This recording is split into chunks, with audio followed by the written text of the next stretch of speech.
দুইটা সময় তওবা করে লাভ নাই। একটা হচ্ছে মৌতের যন্ত্রণা শুরু হয়ে গেলে, মৃত্যুর যন্ত্রণা শুরু হয়ে গেলে আগে পা থেকে শুরু হয়ে আস্তে আস্তে গলার দিকে আসে।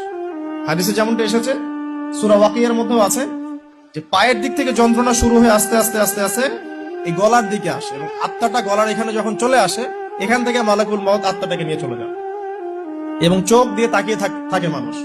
রুহটা চলে গেলে মানুষ চোখ দিয়ে তাকিয়ে থাকে, দেখবেন এই কারণে মৃত ব্যক্তি তাকিয়ে থাকে, চোখ খোলা থাকে। এবং তখন আসমান থেকে সিঁড়ি নামিয়ে দেওয়া হয়, ওই সিঁড়িতে করে আত্মা চলে যাচ্ছে, ও তাকিয়ে দেখে যে আত্মা চলে যাচ্ছে। এবং মানুষ মারা যাওয়ার পরে চোখ জীবিত থাকে অনেকক্ষণ।